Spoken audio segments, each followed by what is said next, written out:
Assalamualaikum warahmatullahi wabarakatuh. Selamat siang.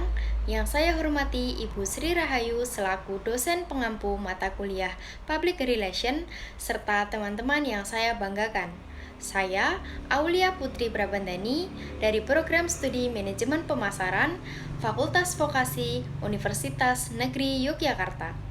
Pada kesempatan kali ini, saya akan menyampaikan materi mengenai manajemen public relation.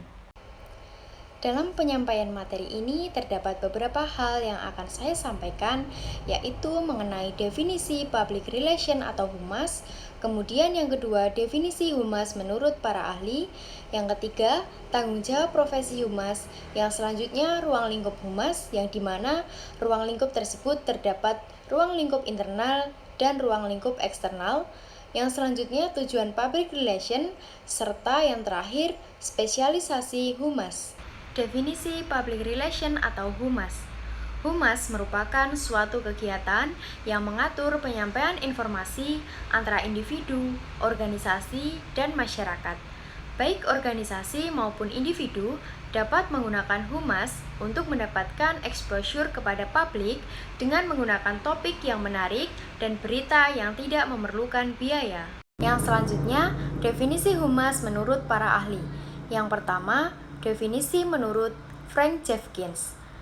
Frank Jeffkins menyatakan bahwa humas adalah keseluruhan komunikasi terencana baik internal maupun eksternal antara organisasi dan semua publiknya untuk mencapai tujuan spesifik dengan landasan saling pengertian.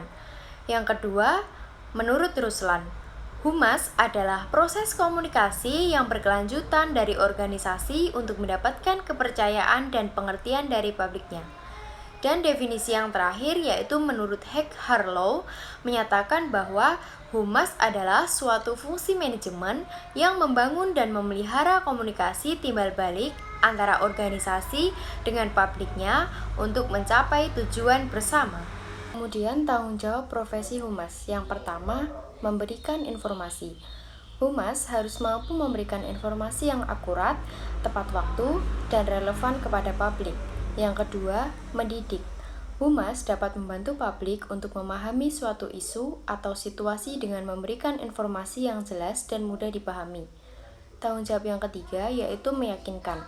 Humas dapat membantu publik untuk mempercayai suatu organisasi atau individu dengan membangun kredibilitas dan reputasi yang baik. Selanjutnya tanggung jawab yang keempat yaitu meraih simpati. Humas dapat membantu publik untuk berempati dengan suatu organisasi atau individu dengan membangun hubungan yang emosional. Selanjutnya yang kelima, membangkitkan ketertarikan. Humas dapat membantu publik untuk tertarik dengan suatu organisasi atau individu dengan menggunakan strategi komunikasi yang kreatif dan inovatif. Dan tanggung jawab yang terakhir yaitu membuat masyarakat mengerti. Humas harus mampu menjelaskan situasi atau kejadian dengan cara yang mudah dipahami oleh publik. Ruang lingkup humas. Humas internal menjalin hubungan dengan publik internal, yaitu orang-orang yang tergabung dalam suatu instansi atau perusahaan. Peran humas internal ibarat public relation bagi karyawan, dengan menyesuaikan strategi dan komunikasi berdasarkan jabatan dan karakteristik organisasi. Ruang lingkup internal. Yang pertama, employee relation. Fokusnya yaitu pada hubungan dengan karyawan, termasuk komunikasi, kesejahteraan, dan pengembangan. Contohnya yaitu menyelesaikan perselisihan, mengadakan pelatihan, dan membangun budaya kerja yang positif. Yang kedua, labor relation. Fokusnya pada hubungan dengan serikat pekerja, termasuk negosiasi gaji, kondisi kerja, dan perselisihan. Contohnya yaitu melakukan perundingan kolektif, menangani keluhan pekerja, dan memastikan kepatuhan terhadap undang-undang ketenagakerjaan. Yang ketiga yaitu manager relation. Fokusnya pada hubungan dengan para manajer termasuk komunikasi, pengembangan kepemimpinan, dan penyelarasan tujuan. Contohnya yaitu memberikan pelatihan kepada pemimpinan, memfasilitasi komunikasi antar manajer, dan menyelesaikan konflik antar manajer. Dan yang terakhir, human relation. Fokusnya pada hubungan antar manusia secara umum dalam organisasi, termasuk komunikasi, kerjasama, dan membangun budaya positif. Contohnya, meningkatkan komunikasi antar karyawan, membangun tim yang efektif, dan menyelesaikan konflik antar karyawan. Yang selanjutnya terdapat ruang lingkup eksternal. Yang pertama, hubungan pers. Kegiatannya meliputi siaran pers, konferensi pers, wawancara pers, ruang pers, resepsi pers, dan adanya pers tour. Kemudian yang kedua, government relation. Fokusnya yaitu membangun hubungan dengan pemerintah untuk melobi kebijakan yang menguntungkan organisasi dan memastikan kepatuhan terhadap peraturan. Contohnya, melakukan advokasi kebijakan, menghadiri pertemuan pemerintah, dan membangun hubungan dengan pejabat pemerintah.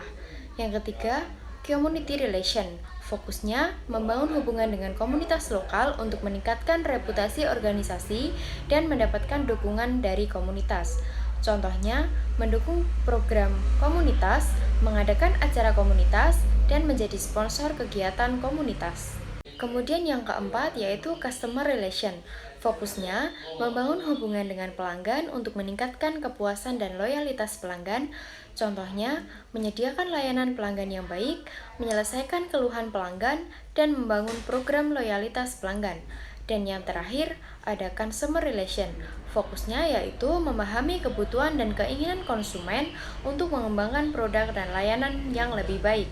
Contohnya, melakukan riset pasar, mengadakan survei konsumen, dan membangun hubungan dengan kelompok konsumen. Selanjutnya ada tujuan public relation. Public relation bertujuan untuk membangun hubungan timbal balik yang positif antara organisasi dan publiknya.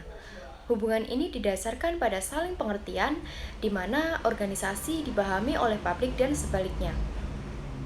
Tujuan public relation menurut para ahli, yang pertama menurut Charles and Steinberg, yaitu menciptakan opini publik yang positif tentang kegiatan organisasi.